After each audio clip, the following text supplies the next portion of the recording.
Hello everyone, welcome to my YouTube channel. In this video we will look into top 20 polity MCQs. These MCQs are very important and relevant for all the government exams. So let's start with question number 1. Question number 1. Who is the guardian of the Indian Constitution? So among the following, the correct option will be option number C, that is Supreme Court of India. So Supreme Court of India is the guardian of the Indian Constitution, and you can go to Supreme Court if your constitutional rights are infringed or it's violated, and even if there is any constitutional dispute, so one can visit to Supreme Court of India for further clarification and interpretation. So Supreme Court of India is the guardian of the Indian Constitution. So C is the correct option. Now let's move to question number 2. Who among the following Indian Prime Ministers resigned before facing a vote of no confidence in the Lok Sabha? So among the following, the correct option will be option number C, that is Chaudhry Charan Singh. So Chaudhry Charan Singh was the Prime Minister. He was the former Prime Minister of India, and he was the Prime Minister who resigned before facing a vote of no confidence in the Lok Sabha. So C is the correct option. And one more thing, that the vote of no confidence can only be introduced in the Lok Sabha. It cannot be introduced in the Rajya Sabha. So C is the correct option. Now let's move to question number 3. Who among the following has the power to decide whether a bill is a money bill or not? So the power to decide whether a bill is a money bill or not lies with the Speaker of the Lok Sabha. So the correct option is option number B, that is Speaker of the Lok Sabha. So he decides whether a bill is a money bill or not, and the most famous example is the Aadhaar bill. So Aadhaar bill is a money bill which was decided by the then Speaker of the Lok Sabha, and money bill can only be introduced in the Lok Sabha and it cannot be introduced in the Lok Sabha. So B is the correct option, that is Speaker of the Lok Sabha. Now let's move to question number 4. Consider the following statement about the Attorney General of India. So let's look into the statement first. Statement A, he is appointed by the Chief Justice of India. Statement B, he has the right to take part in the workings of the Parliament. Statement C, he has the right of audience in all courts of India. So which of the above statements are correct? We have to find out. Now first we will look into the statement A. It says that Attorney General of India is appointed by the Chief Justice of India, which is an incorrect statement. It's because Attorney General of India is appointed by the President of India, not by the Chief Justice of India. Now, when it comes to the rights of the Attorney General of India, he has the right to take part in the proceedings of the Parliament. So statement B is a correct statement. Also, when it comes to statement C, it is also correct because Attorney General represents the Government of India. He is the defender of Government of India whenever Government of India is in any case. So C is correct because he has the right of audience in all courts of India. So the correct option will be option number 1, that is both B and C is the correct option. That is, he has the right to take part in the proceedings of the Parliament, in the workings of the Parliament. He has the right of audience in all courts of India. So the correct option is option 1, both B and C. Now let's move to question number 5. Who was the first President of India to make use of pocket veto? So pocket veto is the power given to the President of India, where the bill can be held by the President of India, where the President sits on the bill. The President neither give his assent to the bill, his consent to the bill, nor he sends the bill back to the Parliament or to the executive or to the legislature for reconsideration. So that's the thing. So it is called pocket veto. And the first President of India to make use of pocket veto is, correct option is option D, that is Gyani Jail Singh. So he was the first President of India to use this power, where he holds the bill, one of the most famous bill, that is the Indian Post Office Amendment Bill, which was introduced in the year 1986. So he holds the bill. He neither give his consent to the bill nor he sends the bill back for the reconsideration. So the correct option is option D, that is Gyani Jail Singh. So it is the power which is given to the President, where the President holds the bill. And Indian Post Office Amendment Bill was held by the then President Giani gel Singh. Now let's come to question number 6. On which date the national emergency was proclaimed in India? So the national emergency was proclaimed on 25th of June 1975. So the correct option will be option number C, that is 25th of June 1975. So now if you think that why this question is important in nowadays, it's because recently the government has announced that on the day on which the emergency was proclaimed, that day will be celebrated as the Samvidhan Hatya Divas. So this is the reason why this question has been introduced here, and this will be celebrated to mark the sacrifices of those who fought to uphold the Constitution of India. So national emergency was proclaimed on 25th of June 1975.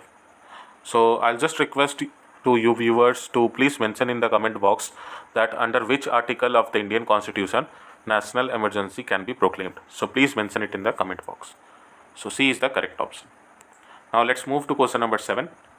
When the preamble of the Indian Constitution was adopted on 26th November 1949, it does not include which of the following terms? The options are given. Option number 1 socialist, number 2 secular, number 3 integrity, number 4 republic. Select the correct answer from the quotes given below. So when it comes to the preamble was inserted while when the constitution was being formed, and certain basic principles were mentioned over the preamble, which signifies that what are the things on which grounds the Indian Constitution is being formed. Although certain words were not included at that time, but that doesn't mean that the essence of those words were not present in the Indian Constitution. Like the words socialist, secular and integrity, these words were not included when the original constitution was being formed, but their essence were there present in the other forms, like in fundamental rights, in directive principle of state policy, that is DPSP, and in other articles. So the correct option will be option number A, that is 1, 2 and 3. So 1, 2 and 3, that is socialist, secular and integrity, these were the things which does not included in the original preamble when the constitution was being formed. And socialist, secular and integrity, these words were inserted in the constitution through an amendment, which is the 42nd Amendment Act, which was done during 1976. So the correct option is option A, that is 1, 2 and 3. Now let's move to question number 8. The Panchayati Raj system is enlisted in which part of the Constitution of India? So it is enlisted in the part 9 of the Constitution of India. So part 9 consists of the Panchayati Raj system, where it mentions that there will be a Panchayati Raj system in India, 3-tier Panchayati Raj system in India, and it was inserted through 73rd Constitutional Amendment Act 1992, and the articles are from 243 to 243O. So part 9 is referred to as the Panchayati Raj system of India. So B is the correct option. Now let's move to question number 9. Which of the following fundamental duties have been prescribed by the Indian Constitution as the fundamental duties? So first we will read it out, the fundamental duties listed below. Statement A, to defend the country. Statement B, to pay taxes. Statement C, to preserve the rich heritage of our composite culture. Statement D, to safeguard public property. So which of the following statements above are correct? So we have to find out. Now when it comes to statement A is a correct statement. It's because we have to protect, we have to defend the country, and this is the fundamental duty of every citizen to defend the country. Now when it comes to statement B, it is an incorrect statement, and it does not say anywhere that the Indian Constitution, and it does not says anywhere that it is compulsory for the Indian citizen to pay the taxes. It is not the fundamental duty. Statement C is a correct statement because to preserve the rich heritage of our composite culture, the diverse culture of India, it is the fundamental duty. And also statement D is correct that is to safeguard the public property. So the correct option will be option number 4, that is only A, C and D is the correct option, and these are the things which are there included in the fundamental duties, that is to defend the country, to preserve the rich heritage of the country, and to safeguard the public property. So option 4 is the correct option. Now let's come to question number 10. The idea of preamble was taken from which of the following constitution of the world? The correct option will be option number C, that is United States of America, that is USA. So from USA we have taken the idea of preamble, and preamble is that part of the constitution where the certain principles have been mentioned which states that on those grounds the Indian constitution have been formed. Those are the backbone of the Indian constitution. So preamble is like a preface of the constitution. It just so that what are the things which are there included in the constitution. So C is the correct option, that is USA.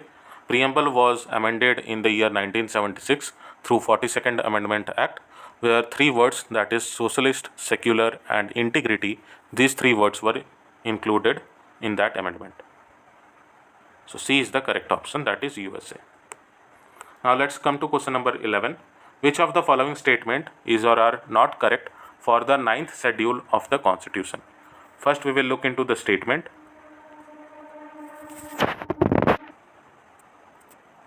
So as far as the 9th schedule is concerned, first we will look into the statement. It was inserted, statement A, it was inserted in the Constitution by the first amendment in 1951. Statement B, it was inserted in the Constitution by the 42nd Amendment Act. Statement C, the laws included in it is beyond the purview of judicial review. Statement D, it primarily includes those laws which pertain to the matters of political importance.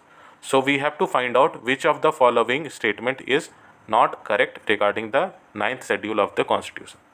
So when it comes to statement A, it is a correct statement because 9th schedule was introduced through First Amendment Act, and it was introduced in the year 1951. Statement B is an incorrect statement because it was not inserted in the Constitution by 42nd Amendment.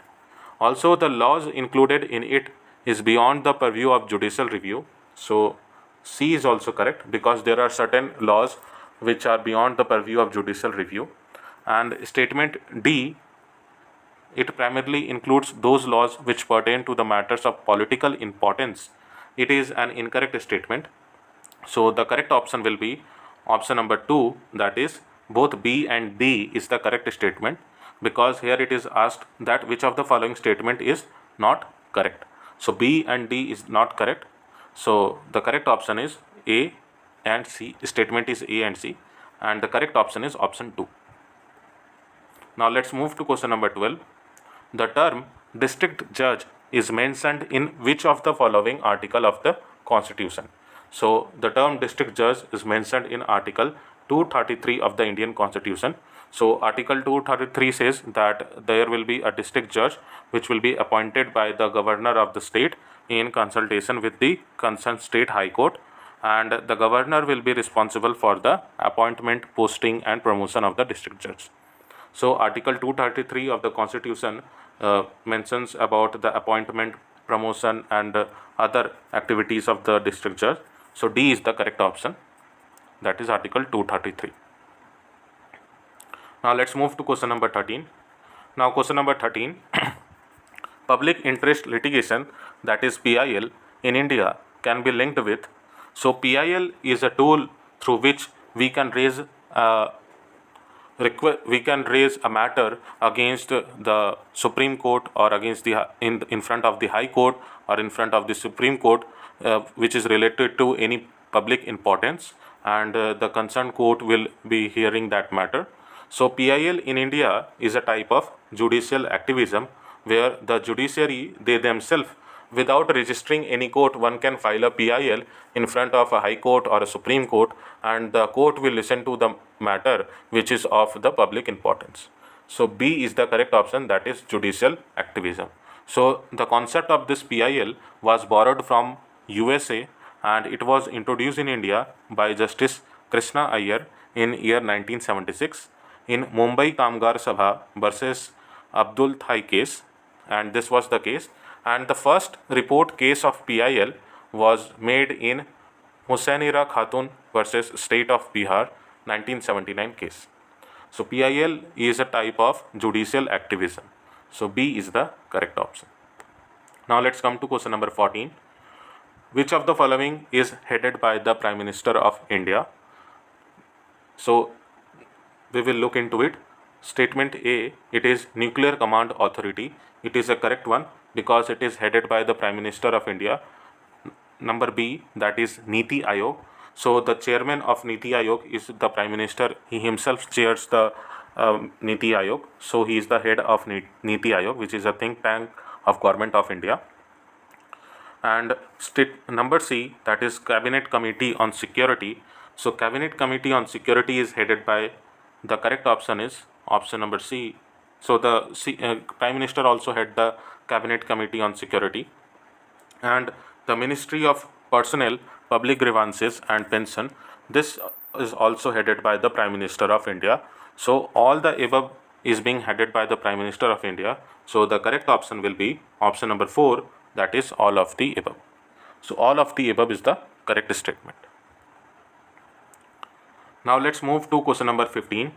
Who among the following was the Finance Minister of India in the interim government during 1946-47?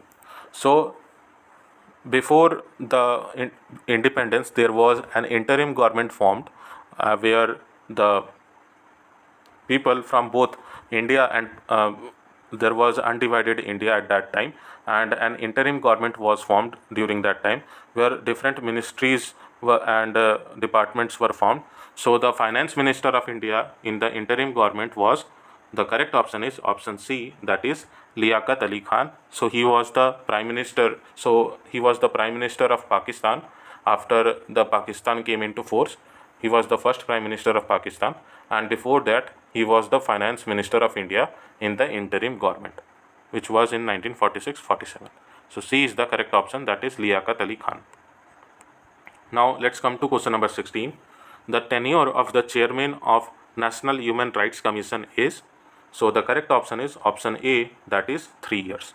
So earlier it was 5 years, but after 2019 it was reduced to 3 years.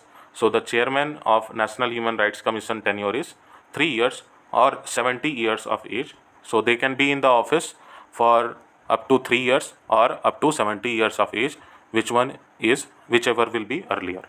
So the correct option is option A, that is 3 years. Now let's move to question number 17.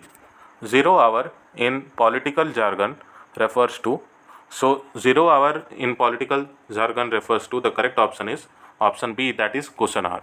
So 0 hour is also known as question hour, where the MPs ask the question from the ministers or from the government, and it is a type of way, an informal way, where basically the MPs ask the questions from the government without giving any prior 10 days of notice. So 0 hour is also known as question hour. So B is the correct option. Now let's move to question number 18. Consider the following statement. First we will look into the statement. Statement A, some of the bills can also be introduced in the Rajya Sabha. Statement B, only Constitution Amendment Bill can be introduced in the Lok Sabha. So which of the following above statement is or are not correct? So we will look into the statement. First of all, statement A, that is some of the bills can also be introduced in the Rajya Sabha. It is a correct statement because apart from Constitutional Amendment Bill or Money Bill or Finance Bill, any other bill can be introduced in the Rajya Sabha, which is of other parliamentary importance, and this can be introduced in the Rajya Sabha. And the Constitutional Amendment Bill will be introduced in the Lok Sabha only, but there are several other bills which can be introduced in the Lok Sabha, that is Money Bill or Finance Bill. So not only the Constitutional Amendment Bill, but Money Bill or Finance Bill has to be introduced in the Lok Sabha only. So statement B is the incorrect statement, and here it is asking for the incorrect statement, so the correct option will be option number 2, that is only B. So only B is the correct option. Now let's move to question number 19. Which of the following is or are part of the Indian parliamentary system? A. President of India, B. Lok Sabha, C. Rajya Sabha, or D. Prime Minister's office. So among the following, the correct option will be option number 3, that is option A, B and C is the correct option. Because when we will look into the Constitution of India, under Article 79, it says that there shall be there shall be a President of India, and the President of India, there shall be a parliament for the union which shall consist of the President of India and the two houses, that is the House of Commons and the Rajya Sabha. So the correct option will be option number 3, that is only A, B and C. So President of India, Lok Sabha and Rajya Sabha, these three together is the part of the Indian parliamentary system. Because without President of India, Parliament cannot be run. The bills which will be passed from the Parliament, they will be laid off in front of the President, and only once the President give his consent on the bill, give his accent on the give the sign on the bill, then only the bill becomes an act. So this is how it is done, and also the correct option is option 3. Now let's come to the last question of this video, that is the money bill is defined under which article of the Indian Constitution? So it is defined under Article 110 of the Indian Constitution. So the correct option is option C, that is Article 110. So this was all regarding top 20 polity MCQs. Further videos will also be uploaded. So I request you to please subscribe to this channel and share this video with your friends and other of your companion, and also give the feedback regarding this video. Thank you very much.